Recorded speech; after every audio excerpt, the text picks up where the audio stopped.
2018 NFL season, the Josh Allen Bills are playing the Patriots in Foxborough, and Tom Brady is walking off the field, seething. On third down in the first quarter, Brady just delivered a ball late and behind receiver Brandon Cooks. McDaniels sees Brady seething. No matter. He says anyway, he was wide open. No response. Brady sees his way to the bench. "We had him open." "I got it," Brady responds. A Patriots staffer runs over to hold Brady back.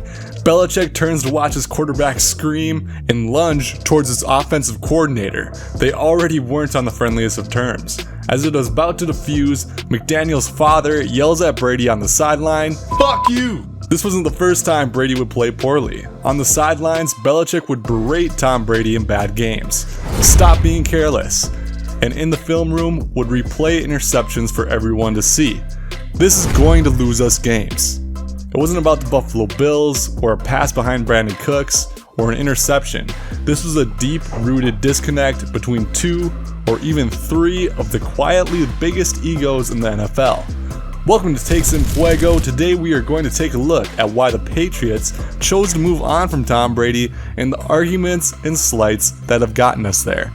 The Patriots are the biggest sports dynasty ever, in an era where no one has dominated football or even come close.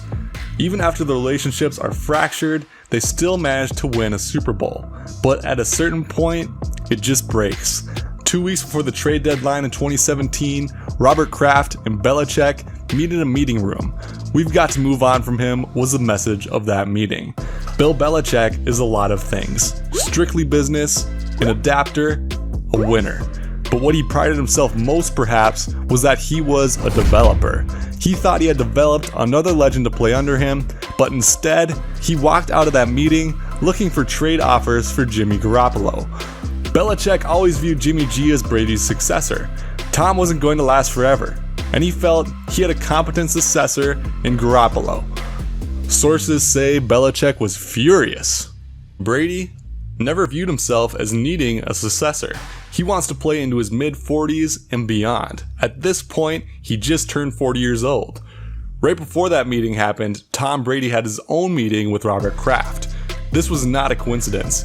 Brady has never been helpful to his backups, but in this case, he pegged Garoppolo as a threat to his starting job as early as 2015, Garoppolo's second year in the league. Brady never wanted anyone taking snaps under him. Ever. Brady and Drew Bledsoe, for that matter, know how quickly someone can take your job in this league. Yeah! After Deflategate and the constant conversations with leadership on the team afterwards, Belichick guaranteed Brady his job back after his 4-game suspension.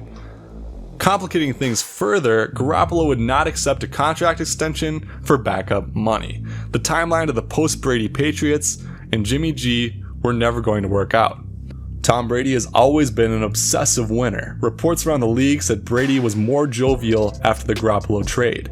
He just squared off with Belichick, albeit indirectly, and he had won.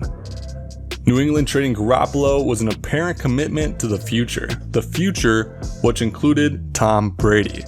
The commitment still contained cracks in the foundation, however. After the Patriots lost to Philadelphia in the Super Bowl, Brady put up over 500 yards passing, and they didn't punt once. He had done everything he needed to do to win another Super Bowl, and he loves winning about as much as he loves breathing. As Belichick addresses the team after they land in Foxborough, Brady stares straight down, barely ever looking at his coach. Belichick failed him, or at least that's what he thinks. It was after this where one source says a power struggle between Brady, Kraft, and Belichick had formed, primarily around who deserves most credit for the team's success and how to handle things in the future. This source believed 2017 would be their last year together. They did go through 2 full years of each other afterwards, winning a Super Bowl in the process. How could it go wrong? The very first crack in this relationship seemed to occur after Tom Brady's knee surgery in 2008, the Matt Castle year. He was still an employee for the New England Patriots, and they would like him around the team to learn how it's running, see how he's improving, and be immersed in the culture. Brady spent more time in LA than Foxborough, leading to some upset people in high positions. This would lead to some tough contract negotiations in 2010. Similarly, in 2018, the contract negotiation was fragmented. Brady had a great year. He completed 66% of his passes for nearly 4,600 yards and a 102 passer rating and won MVP. Even with that, the Patriots knew some parts of his game had changed. They believed more were to come. Also, they just noticed he was 40 years old. One staffer would say Tom Brady became delusional. Brady just battled a shoulder and Achilles injury in 2017, and Brady, along with his trainer and co-developer of the TB12 method, believed he was nearly invincible. Teammates would describe it as cult-like.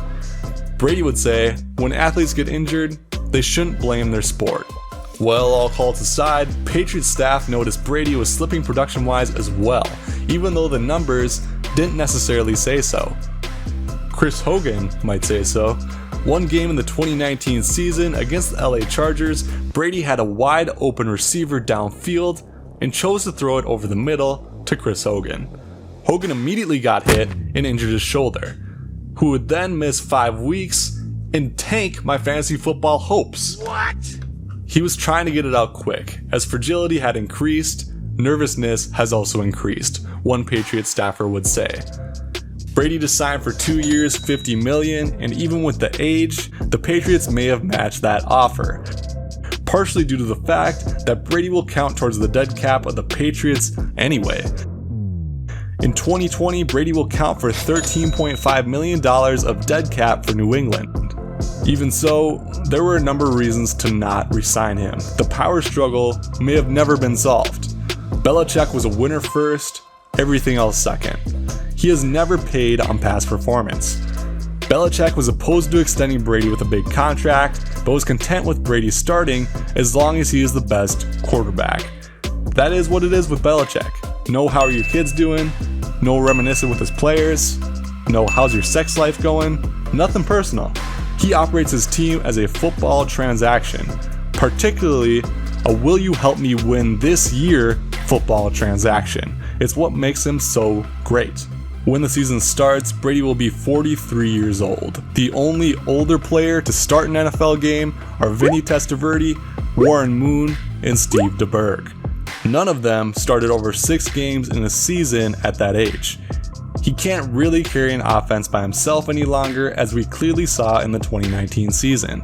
He was never Michael Vick, but Brady stands as perhaps the most immobile quarterback in the league in 2020. Perhaps both sides thought they could do better.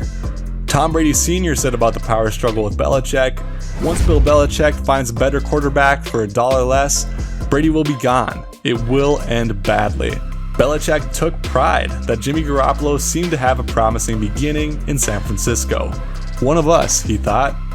Now he has another.